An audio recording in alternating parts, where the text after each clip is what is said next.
picture of the.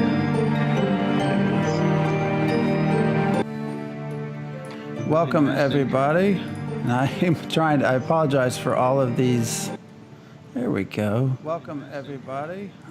Sorry. Welcome to the Ashen Forge.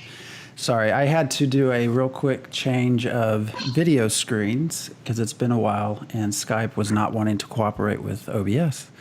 But thank you for joining us. It's been a long, long time. And as you can see, of course, Diggs and Neuro are here. And Sog has joined us for the first time in forever. Yeah. Actually, the first time ever on the show, but I think, right? I think so. Yeah. But we have not been on since October. I think I was talking to Neuro I just updated the title, and I think it was Halloween show. So it's been since October, really. And a lot of that, I think, has been because there's not been a lot of information necessarily. They, of course, started Alpha Zero, and there's always been some live streams, but a lot of it, I think, has been more art and kind of what they're wanting to do. But now we've had PAX East, and they had a whole lot of info. So we figured it's about time to start talking some more about the game. And actually, I think the one thing we didn't really mention, so it's the end of, the Q4, is that right, of this year, fourth quarter, that they hope to get Alpha 1 started. So hopefully our time will be coming soon. And yes, adjust your cameras as you see fit. I tried to do the best I could. So anyways, yeah, thank you all for joining. So you guys took a look at the list of everything on that PAX. I'll put the link in chat. There's actually a really good link that Diggs has sent us that covers all of the videos, so I'll put that in there. But I didn't know if you guys had anything that stuck out as a topic book or something. Flail.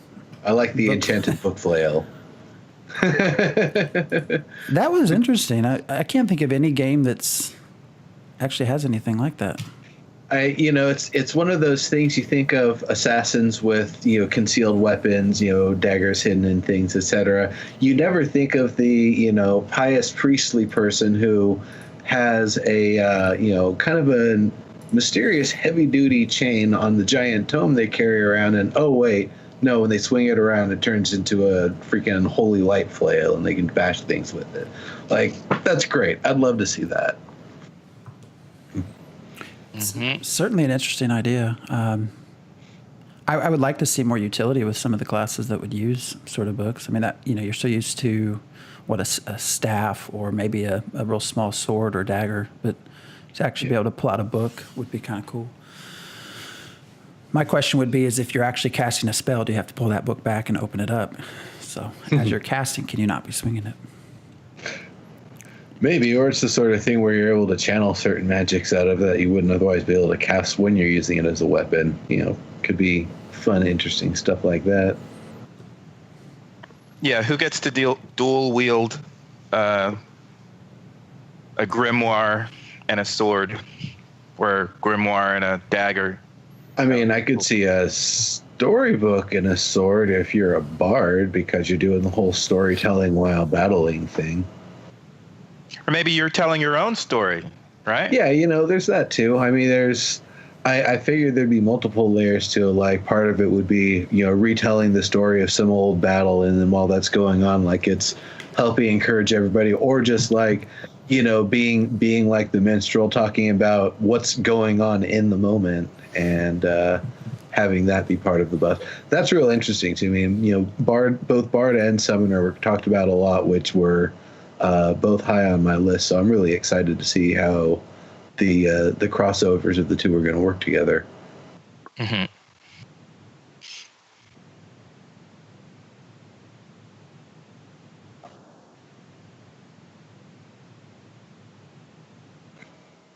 One of the things we talked about with chat was this idea of active versus tab targeting, and I know that got a lot of discussion. Like, how can that be done?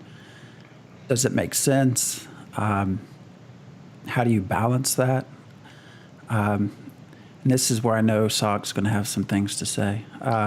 So that's probably why I'm picking this. But I do think it's actually an interesting idea because I really can't think of any game that tries to mash the two together. It seems like it's either one or the other. And it's interesting. Well, I think there's There's definitely a contextual boundary that you can draw between, what makes sense as being tab targeted, and I'm sorry that there's a baby crying behind me, and what makes sense as, aiming it. And I think that if you can handle it with the server load, if you can handle it at the scale that they want to have, if you can handle it with what they really want to accomplish with the game by mixing up different UI types, I think that there's a lot of value to it, but they have to be very, very careful on what they pick and what the value of what they do is. Because if you're the guy that wants to be a player skill, I hit the sweet spot all the time, superstar, and be great because you're a player, that if you're going to force people to use those kinds of skills, you have to reward them, right? And I'm going to segue right into what Diggs is going to say about an RPG. And, maybe that kind of skill is not ideal, or maybe it's ideal. Diggs has opinions about that. Yeah, I mean, my thing about RPGs is that character skill should ideally trump player skill. I mean, if I'm a rogue and I'm hiding, I should be able to boost my character so that my character is super good at hiding and should be better at hiding than I am as a player at hiding my character. Because that's why I'm playing a rogue, and my rogue should not be just as good at hiding as my fighter is because of player skill. It's got to be better at hiding than my fighter is because it's a rogue, and that's what rogues do. Okay, but when you say hiding, like, I think of Metal Gear Solid. He isn't going into a stealth mode where he's invisible to people, 5 feet away. He's like straight up hiding behind like pillars and like looking at people's movement patterns. And just, the reason why people don't see him is because he's not there when they're looking there. That's all. So a fighter could feasibly do that, and that would be player skill. Right. But what I'm saying is from an RPG standpoint, if I'm a player and I'm playing a rogue, it has to be better at hiding than my fighter is.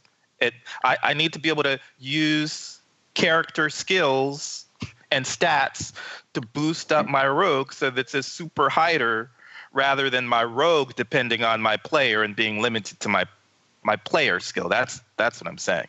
Yeah. No, I get that. And so the same thing with aiming. If I'm a ranger, I need to be able to. My ranger should be better at aiming than I am as a player in general. Right. But one of the things when I played at PAX East, I think the oh wow. Really had to find Daddy in order to stop crying. That's awesome. When I was playing at PAX East, I think I was playing the Ranger. I was playing PvP, and the tank was trying to lasso me. And so I would be running away. I would jump behind pillars. I would jump behind rocks or over a stone fence in order to break the lasso so that they couldn't tether me in place. And I loved that kind of stuff just because I actually do like action RPG combat from playing Neverwinter Online. And I, having played Neverwinter Online after playing WoW and EQ2, I actually kind of prefer the action aspects of that. And then I think the nice thing about that is in NWO, I got the feel of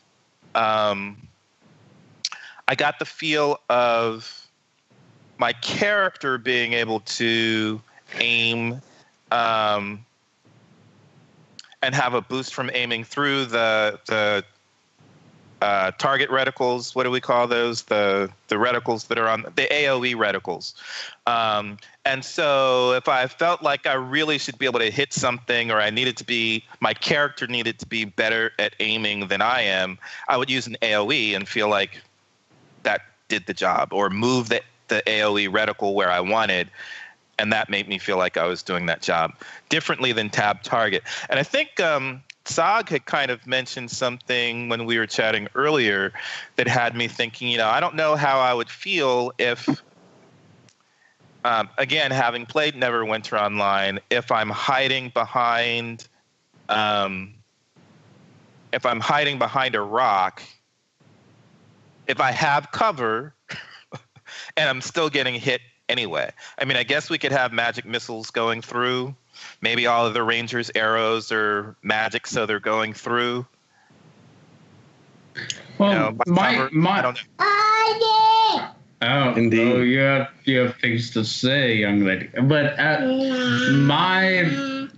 my question is, how do you marry the two in the kind of scale that they want? And Neuro had talked a little bit about the technical difficulties. So is it a raycast? Is it a different use of the UI? Or is it that you're actually shooting a projectile and you're dealing with projectile collision? And those are very different things, and they're handled very differently technically. I think both are definitely usable if they're done right, but it adds a whole new balancing layer that I want to get to later in the show. That, like, at some point, how do you balance player skill? Because we see these battle royale games, and we see these competitive FPS games where an individual player annihilates entire teams.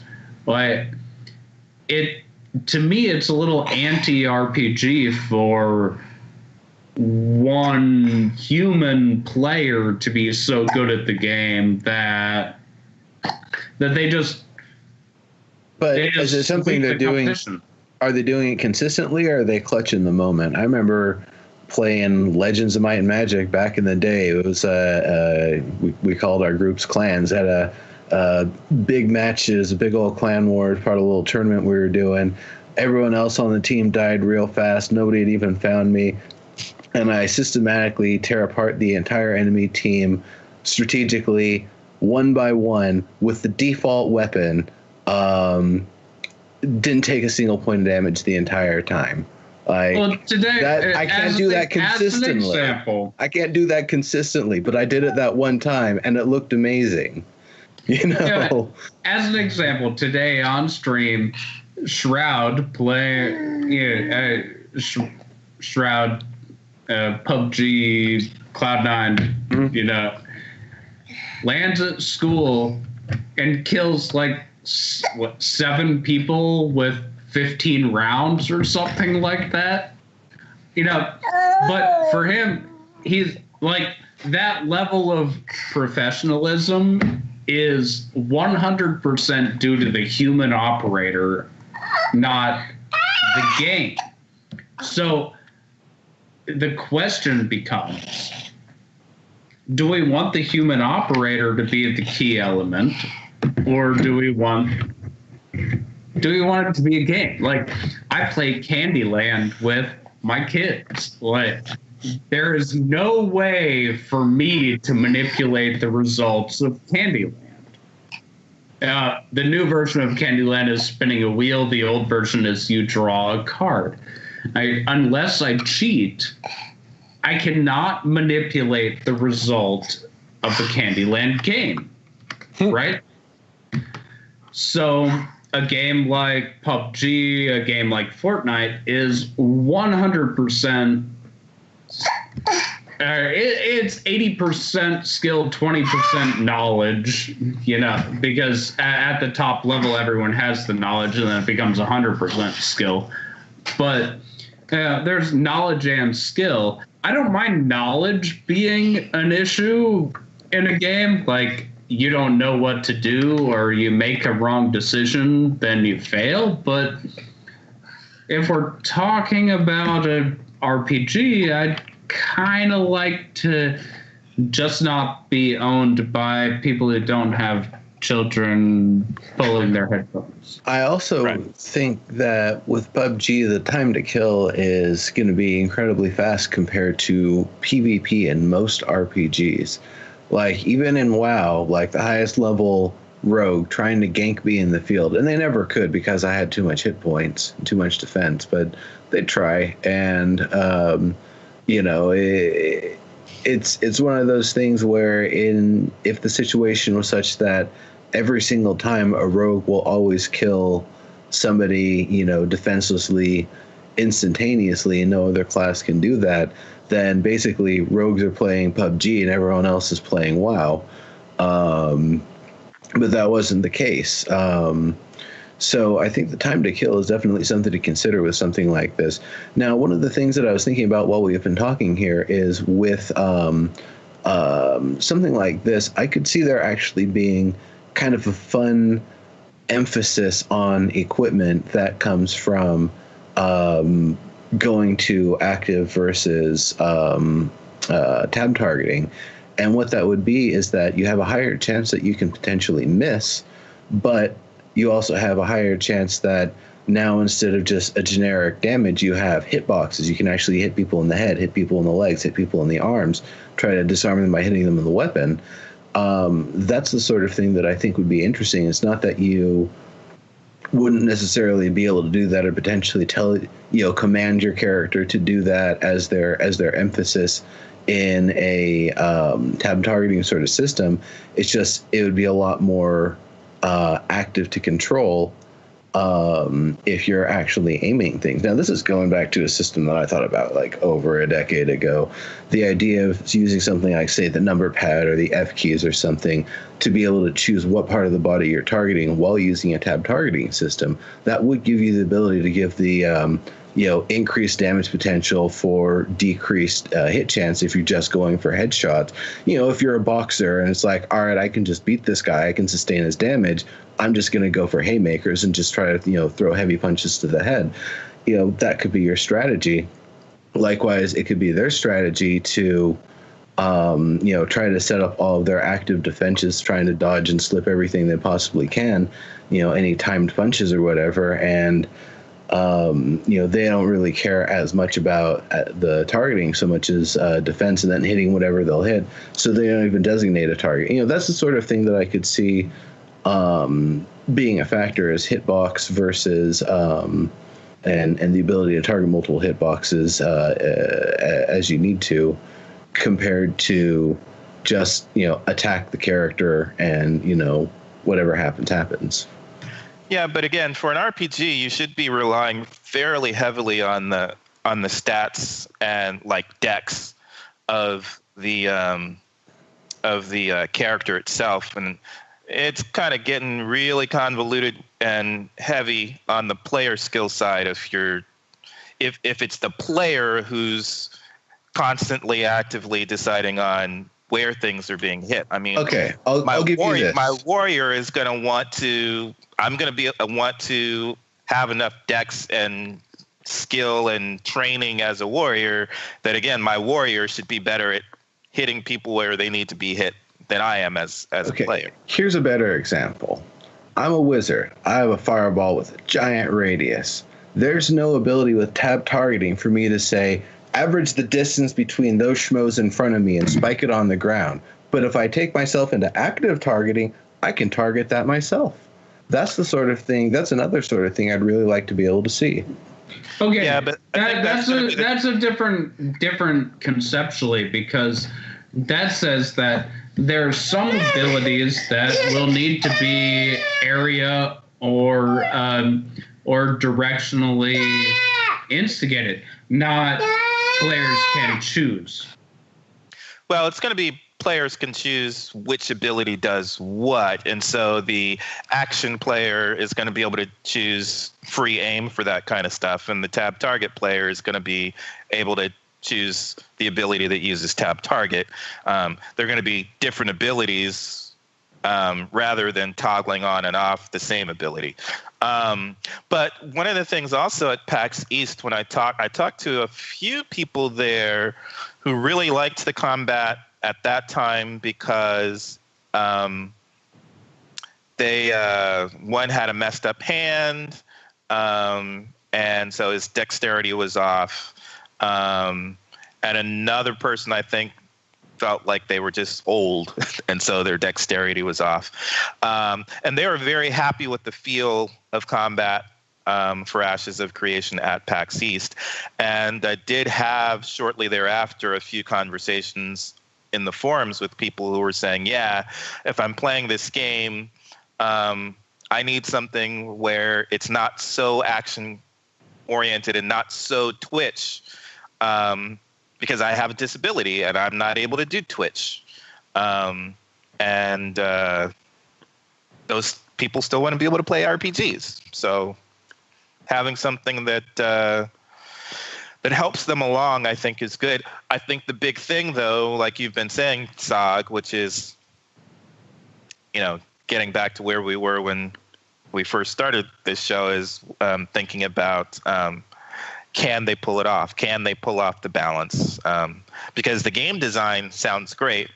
Implementation, we don't know about. So that's what we'll have to see.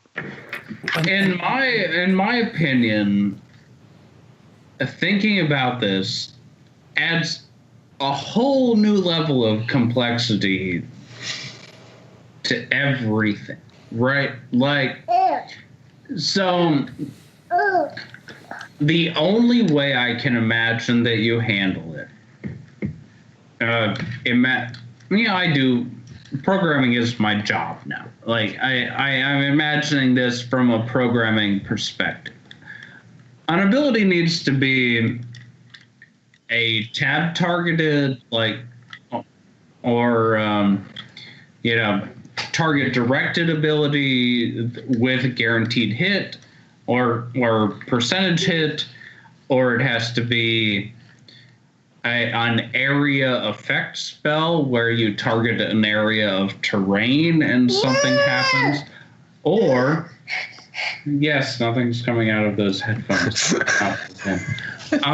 Or it needs to be only like this is a raycast or projectile, which are two different options from a programming perspective. But when it comes down to it, I will get back to this in just a minute. Maybe I can finish. But what it comes down to is what is an ability and what is the expectation?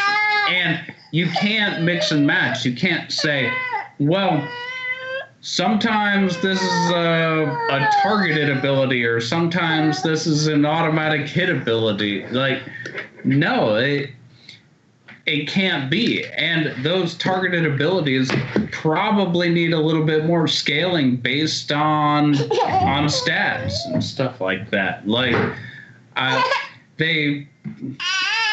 apologize to everyone. That's actually where I wasn't even thinking of it honestly, I've never even thought of it that way, Diggs, the way you brought up in an RPG, the character skill versus the player skill. I had actually never even considered that idea.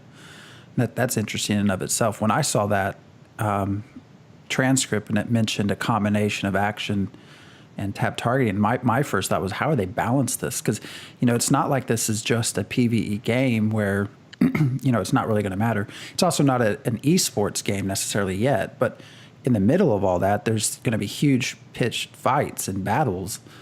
And just how do you balance it so that, you can't come in with tab targeted people that jump to miss things. And as long as they're forward facing a target, they automatically hit. How do you balance that to where one side doesn't sort of have an advantage? That's what I found. And I don't know if that's why no one's ever tried to do this before, because it just gets very complex. And not just how do you, code it into the game, but how do you actually just balance it to where, 64 different combinations of classes.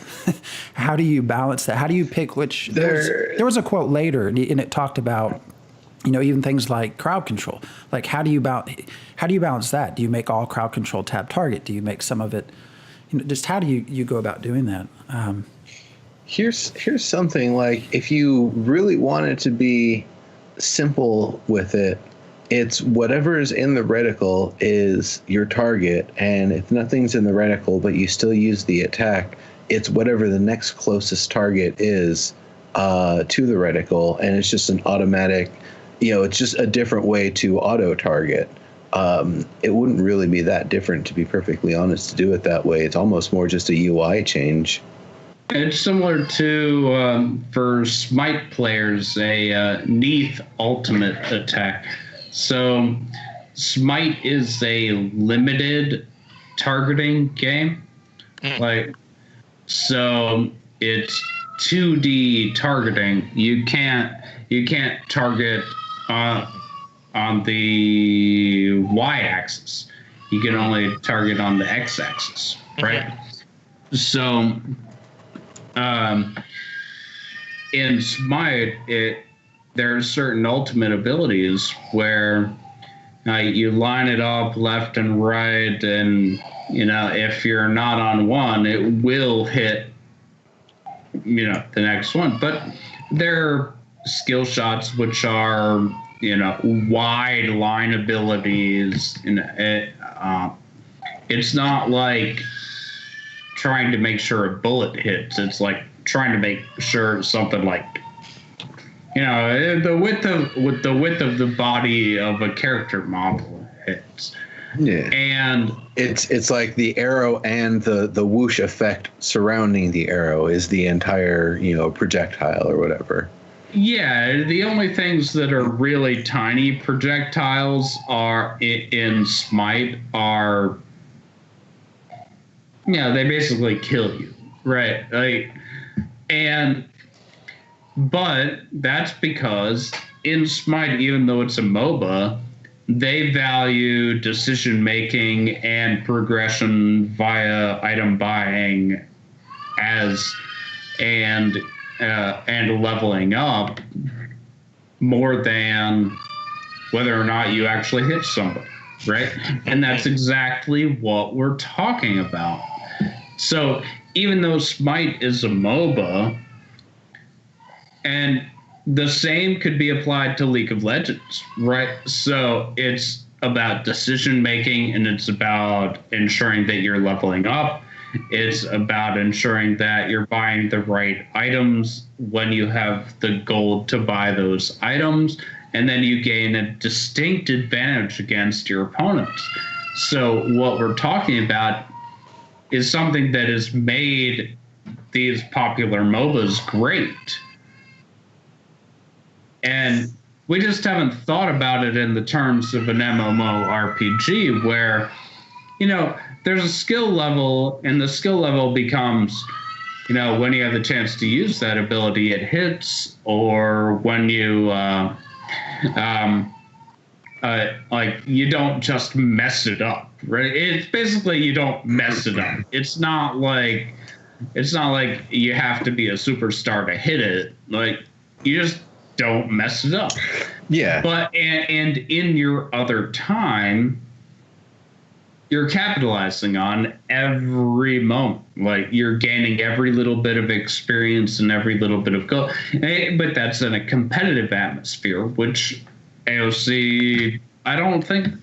Well, if you're doing sieges, if you're doing caravans, there's a lot of PvP combat going on in Ashes of Creation. And that's a backbone. I mean, no, we say PvE, but I mean the whole idea that they're floating of world change is its backbone is player. Yeah. To some degree, mainly I think traditional PvP, but I mean that is a backbone of the game, and that's where we talk about player skill versus character skill. When I watch Ninja play Fortnite, it's awesome to see someone with such skill. I watched him do duos as a single player, and still go in and finish first. The idea that in a game in an MMORPG like Ashes of Creation that the idea that I could participate in a siege, but if the balance isn't right, that there's this not character skill but player skill element to it, where there's like an elite group of maybe 4 people who just are just awesome in like a first person shooter kind of way, and can take out a whole group. That's where I get worried that if that balance isn't there, then because then people aren't going to want to do it, right? Right, but that's why the tab target skills should be able to help, right? So if everything was just action, then it'd be much more difficult to compete against that, because you're just not as good of a player. But if there's I can't aim as well as that guy, but if you've got some tab targets, you don't have to. But I think one of the things that you guys mentioned that's going to be a little bit fascinating in Ashes with regard to the balance is, so just within, if we just think about tank, and I think we have more, we're going to end in an hour. We've got a whole nother show. We can talk about just the classes. But if we think about tank, and then we've got some people who are skewing more towards the free aim action abilities, and we've got other people who are skewing more towards the tab target abilities, right? There's balance issues there. Just if 2 tanks are fighting against each other, but when you add in that once you get to level 30, you start doing your subclasses. So there's 8 different flavors of tank. You've got your tank mage, you've got your tank rogue, and then on top of that, you've got to balance those with the skew for that. That makes it even more, 8 times more complicated, if not even more so. Maybe even 16 times more complicated, or exponentially more complicated. How do you balance all that stuff? Don't forget vertical and horizontal weapon. Right. Creation well, I'm thinking abilities mostly, but yeah. So in AOC, targeting is vertical and horizontal? It's full 3D targeting? Well, I'm trying to think. I would think it would have to be if they want to have a multi-elevation world, right? I don't remember being able to, as the ranger, I don't remember really targeting up. I think it felt like I was just targeting across, as if I were playing WoW or Smite. I'll show you. I'll show you Smite another day. Okay. And you don't have to care about winning, because I don't care about. I only play like the super casual modes, but I think that when you see how it works in that framework, it might be interesting. Yeah, so I think, but I'm just saying for feel, it felt more to me like playing WoW than it did playing Landmark. So it felt good? That too.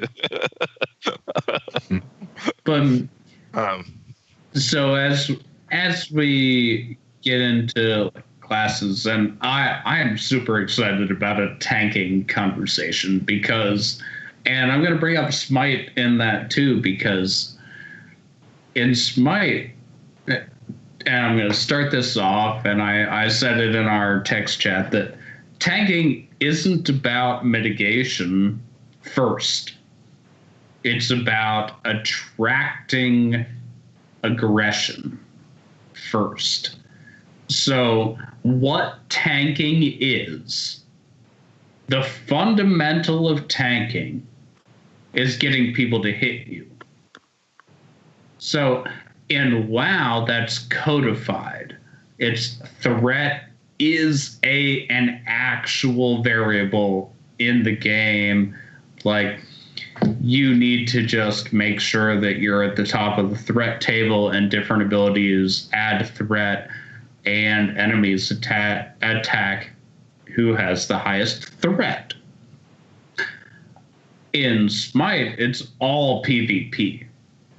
However, at the same time, you can be a phenomenal tank because you create situations where the opponents either one think that attacking you is the best idea, and your backup is ready to capitalize on that, or they think they can go past you and you can capitalize on that, which is something that Neuro had mentioned. Like, so you walk past the guy at the huge plate and you don't attack him. What does he do? He stabs you in the back, right? Like, that was something that we talked about in our chat. So tanking is about managing where the enemies attack. So I don't care about what kind of defensive abilities you have, what kind of anything you have. How do you manage where enemies attack? And I want to hear all about it. In Ashes, the ability that is hatred and also taunt forces target lock on players. So that's one way. And again, makes it a character thing versus a player thing. But also there's one of the first abilities that we get is Bulwark, which is a wall setup so that, and I think as you upgrade that, you're able to place it anywhere you want on the battlefield. So you start controlling where people go. And then there's, I think there's a lasso that again pulls people in. But those are, I think we only had maybe 7 or 8 abilities when I played at PAX East. So I haven't played the more advanced versions that were available for Alpha Zero or PAX West. But even from the beginning, it's controlling the battlefield as well as holding aggro. How will that work, forcing a target lock when you have action combat? Like, are you just going to whip the camera around? Like, I guess so. Your abilities are going to be target locked, so you would like to aim, but at that point they won't be aimed. I'm just kind of looking across the different ability or the different class names and kind of thinking about how each one would function. The cleric subclass paladin, we kind of know how that one works. Invulnerability bubbles. You bubble up the people you don't want to get hit, and the enemies are forced to attack someone else. Well, that one's a classic. Well, the way dual classing works is you get. So the paladin is tank cleric. Yes. Cleric. It's going across, actually. So I don't remember. I'm not looking at the class list right now. It's tank cleric. Okay. And so that would be a tank who has healing. So they would be able to augment their tank abilities with cleric abilities. Healing, protection, support ability, stuff like that. So they're a sword and board and armor who can also, do utility stuff. So it's literally, almost literally, taking the cleric spells and augmenting them on top of the ability spells. So when you cast, like the examples they give is if you're a fighter mage and your fighter has a rush skill, then when you subclass to mage has teleport, and you can augment rush with teleport and turn that into a teleport. So you don't gain a new set of a completely new set of skills when you subclass. Right. But what's the version for cleric tank? What's the name for that? The inverse is an apostle. Yeah. And so how does that one go? I'm guessing that one's probably more the heavy caster, light armor kind of sort of support, keep people alive and protected. Yeah. But that's going to be fun things is how those two are different from each other and play differently. Oh yeah, definitely. I'm sure they're going to be dynamically different. I'm looking at the Warden. I would imagine there's probably a lot of traps to be had since that's the Ranger variant. So it's just a matter of controlling the battlefield by making sure people don't want to walk in certain areas very obviously. It's like, haha, here's a trap there. You can either sustain the damage and walk through fire or go around it, and you only go where we want you to go. Yeah. A knight I kind of see as being an aggressive. That's your, yes, I'm the tank, but I'm the tank because I'm going into the front lines and getting after your healer. And if you don't get after me, I'm going to get after them. You know, that's more what I would imagine a knight is going to be. I don't know what a knight shield is, what the rogue variant is. So Are they gonna stealth people or something? When I think about Night Shield, I've been talking about that a lot this past week. I'm imagining something like decoy in Fortnite. So you do your hatred for aggro, and then you maybe make some kind. You augment that with the shadow puppet. So after the general aggro is over, you can move away, but you've got a shadow puppet that's acting as decoy in Fortnite. So everybody's locked on the shadow puppet instead of being locked on you. That's the kind of thing that I'm seeing there. And then I was wondering, it might be cool if... and misdirect has been a hunter's skill in WoW forever. Yeah. Right. Like misdirecting threat. And then I think I'm forgetting the name, but the one that is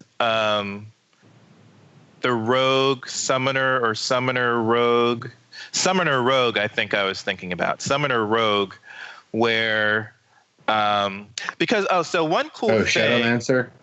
Yeah, one cool thing about that Stephen recently mentioned is for the summoner subclasses, when you augment,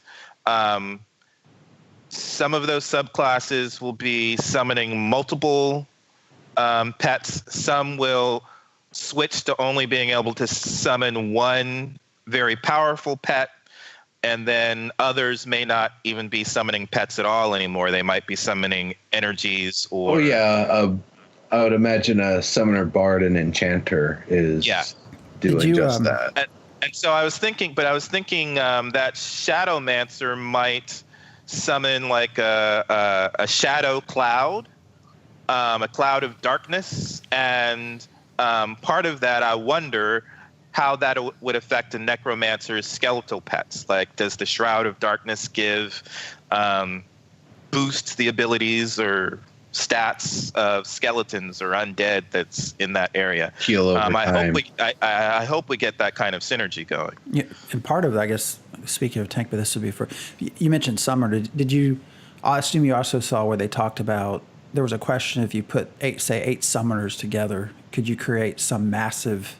Something massive, and the answer, of course, I think was yes. That's what they plan. Yeah. But then also they did talk about synergy between classes. So I forget the exact example. It was something like, I don't know, maybe a mage casts some sort of ice. Yeah. Something freezes a target or slows the target, and then a separate class has some sort of skill that either has base in the same magic class. I think more like elemental synergy and stacking. Yep. Yeah, but I could see. I mean, I could see them try. I mean, couldn't you see that among other groups of classes, though? I mean, you talk about a tank, so maybe you're, of course, with a tank you'd have a healer, so maybe there's some sort of combination that would improve this idea of redirecting hate or whatever it might be, that you somehow would also be able to improve your performance based off who's around you. They didn't go into that much detail, but I would assume if they're planning this sort of combination that they mentioned with like elemental, that there would be some sort of synergy within all of the classes. And again, how do you balance 64 different combinations with each other? I have no idea, but because what's what's their group size? I have terribly 40 negative expectations about all of this. Like, what you're saying here, like what you're saying, how can you have all this without this? The answer is, well, you probably won't. And I feel you. You know, I am not. I'm on the show today because I'm not like a super big fan of the idea of this game. Wait, you're not a fan of the idea, or you don't think the idea? I am a fan of the idea. I don't believe in it, and like what you just said, like how could. So when we talk about things like this, how could this not happen, and how could this not happen? I can imagine that if they're hiring a game designer, for example, and they're asking someone and they talk about what they have, and then you show up and you say, well, if you have this, well, then you need this, and you say, well, we'll talk to you in the future. Yeah. They don't want to deal with that. They don't want to do that. Like, fundamentally, like, if we keep extrapolating the level of the code, just like, we think technology is super awesome right now, but it still can't even do some of that stuff. Like, and the amount of time it takes to rig a virtual model to pretend that it's doing something, it's absurd. Like, when we talk about the permutations here, well, when we think through all of that and say, you have to be able to do all of these things, and not only do you have to be able to do them, but they have to be visually meaningful, and they have to be functionally meaningful. So I don't believe it. Like, I have never seen it, and we're talking about a small studio with a Kickstarter, I don't know. Prove it. Convince me otherwise. But more importantly, right? And this is kind of the legacy of us coming from EQ Next to Revival, and then quite a few, if not most, of the devs are from EverQuest, and we're like, yeah, the ones that aren't on Smedley's project, and so I think we come with a heavy dose of skepticism about, can the game even be released, and if it is released, will they be able to meet their game design goals? Because the game design sounds great. That's why we're here. It's, again, kind of a legacy from EQ2, but from EverQuest Next, but EverQuest Next didn't get there. But that's what has me hyped, is that it's very similar to EverQuest Next, and that's why I'm invested too, because I want to invest in people working on these concepts. Whether or not they can actually make it, I want to fund people working on it, so that one day. I completely understand you with that. Like, there's Chronicles of Illyria that are like the two that are trying to carry the torch, like quite literally, due to staff decisions that were made. Illyria is like almost like the second coming of Revival in some ways, because Snipe Hunter is like, kind of sort of more or less lead design on that. So I think it's maybe not officially on paper, but that is certainly the role he's acting, and like a lot of the systems line up perfectly. So that's pretty cool. I'm excited for that. I'm excited for the lineage of the EQ Next Landmark developers doing their thing, and then on the fringe for more of the voxel Landmark side being realized. I'm still really excited for Dual Universe. The idea that people can build the voxel ships and they'll actually have like physics and stuff assessed with them. So where you put your rockets and how the aerodynamics and stuff are set up, that'll actually matter. Like, that's so cool to me. Holy crap! So Lewis scripting in game. Okay. Why not? Like I grew up on this because you guys know that I'm a mud player, right? Yeah. Like, you cannot play a mud by just typing. Like, it's all scripting. So, like, I walk into this game and I can't wait for Dual Universe because it's lit.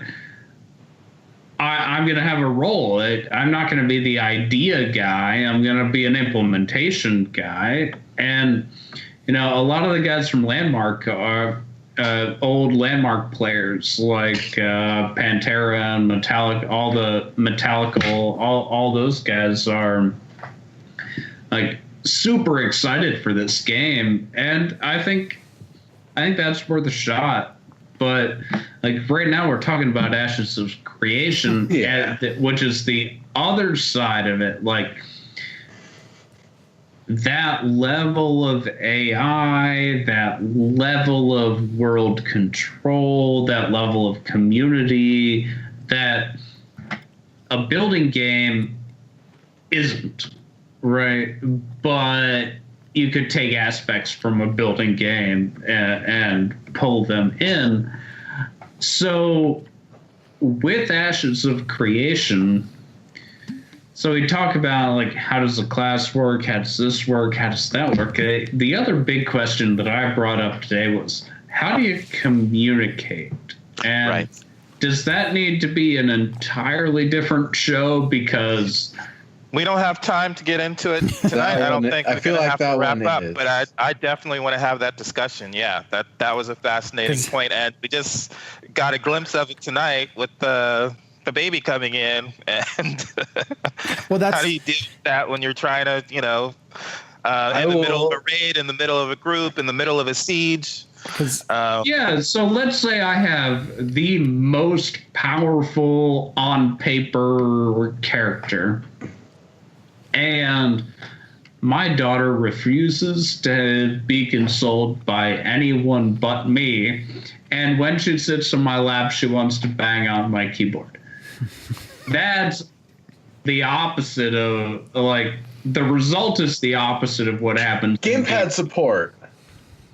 They said they're going to have gamepad support because Unreal supports it. You're good. But anyway, continue your hypothetical. Sorry. Usually my solution is I hand her the gamepad. There you go. But with that, like, that's my life, right? I have no guarantee that I can be 100% focused. And I've been there, I'm not a WoW raider anymore. I can't ever be that. But I can take the time that I have and invest it into a character, and I would like to feel rewarded for that. And I would like to, okay, sometimes I mess up because I have to walk away from the computer and I miss an opportunity to do something good. Fine. I can play with people who understand that.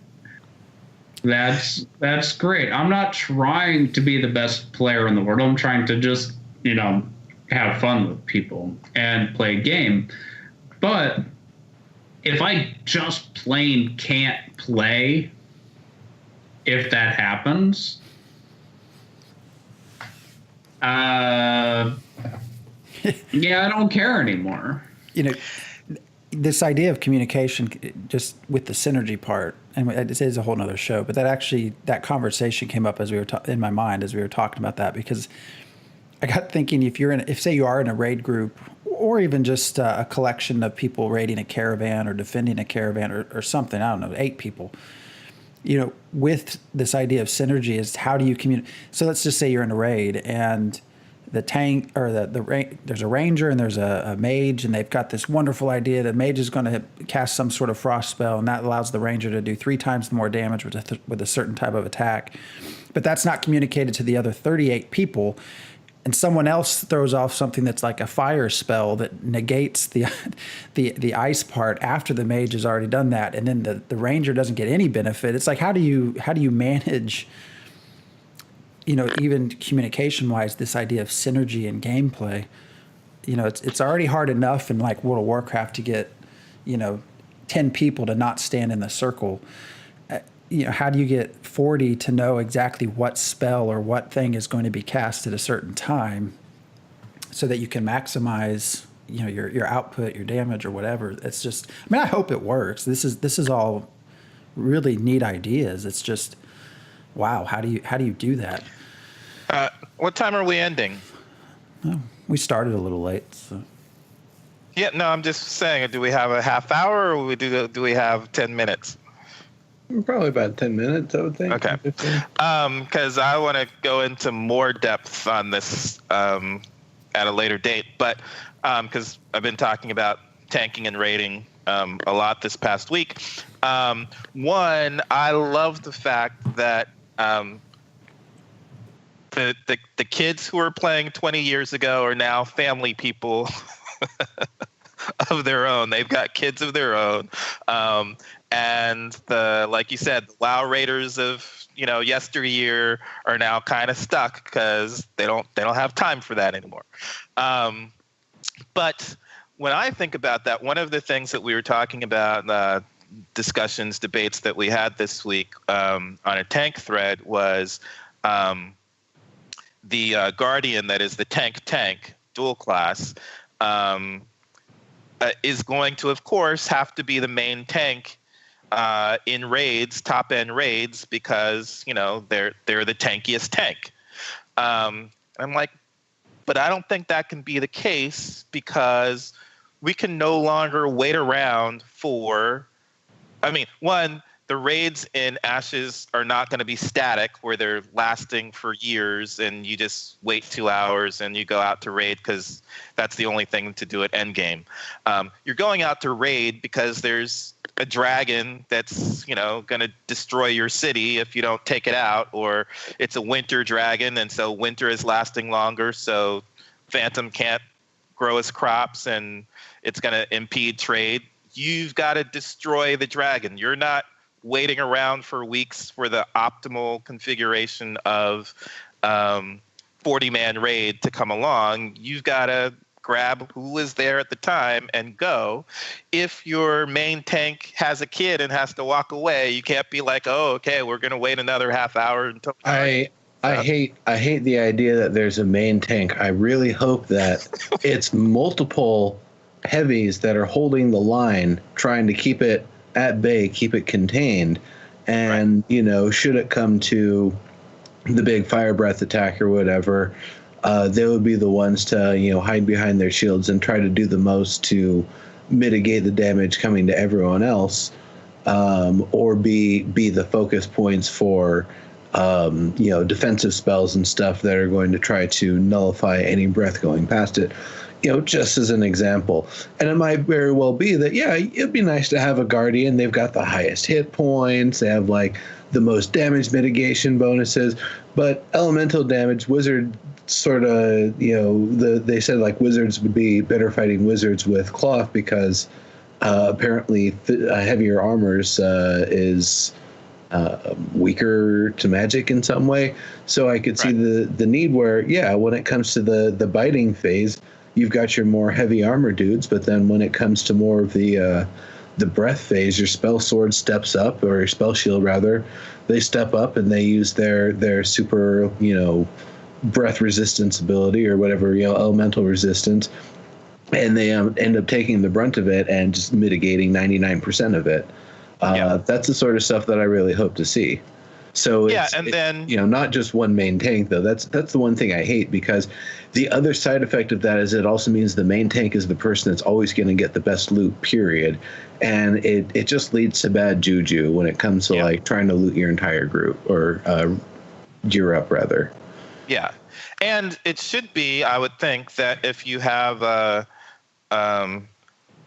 tank summoner, then the summoner tank should be able to help out there, and between the two of you, you've got, it shouldn't be that you can't win the raid unless you have a Guardian acting as your main tank. Right.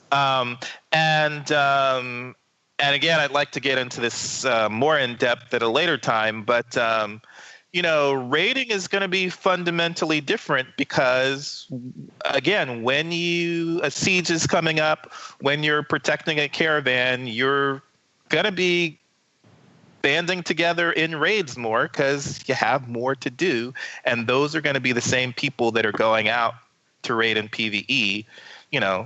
The group that I normally protect this caravan with, I will know how they fight. I know how they fight because I live in town with them and I enjoy fighting with them. And I've been fighting alongside everybody at the town level, at the city level, and at the metropolis. Will travel be that restricted? So the way that you're talking, it's like your locals, right? Because that's where your home is. You have to kind of like EverQuest Next. You become a citizen of a node. That's where your house is. You got to protect that. And you've been building your town up to a city, from a city up to a metropolis. You're going to want to defend your home. It's not restricted so that you're stuck there. You could go to a new city and become a citizen of a new city if you wanted to. But, wherever you have your house, you're probably going to be interested. Phantom has his farm. He's going to want to protect his farm. Or be close to people who are going to be willing to protect his farm because he provides a great tavern or he provides great trade or whatever he does. And it's those people you're going to be used to fighting in groups and large groups because you want to protect your city because your city could be destroyed, which is very different from the other MMORPGs that we've played before. So one of the things Star Trek Online did fairly well, not known for being a game that did things very well, but their raid events were open events, and there was not a whole lot of communication. It wasn't like you took your guild to it and you needed something specific. It was just like, as people started to understand them, you were expected to keep up on the forums. You were expected to know what was going on. And if you were commanding a vessel of that class, you were expected to perform a certain role, or people got mad at you. And there wasn't a lot of, they did well with not making it easy for people mad at you to ruin your life. But that's the whole thing that we need to talk about in the future of how does communication work? Well, we are going to have a whole lot to talk about in the future. There was actually quite a bit of a variety of information at PAX during some of those Q&As. Part of what I do also want to in the future is some of the lore. There were some interesting remarks about how they will be doing that. But there's a lot for us to do. So we actually are basically at the end for this show, unless anyone else has anything burning that they really, really, really need to get out. No? No, I'm kind of happy. The last few months we've been thinking, there's not a lot of news. We don't have a lot to talk about, but I got a feeling this time we've got a lot to talk about. So that's good. There was everything from the type of combat to the lore. There's discussions on animal husbandry. So there's a lot of which I'm now kind of interested rather than farming, or maybe both. But anyways. And the big news is that I'm sure anybody watching the show does know already, but Alpha 1 starts in November. So sometime in November, probably early Q4 is what they said. So we only have a few more months before some of us are able to get our hands on. And it's not NDA for that. So really? I didn't see that part. Okay. Yeah. All right. Well, thank you everyone for watching. Zog, thanks for joining. Hopefully you will join us again in the future. And I'll try to. All right. All right, everyone. See you later. Adios, everybody.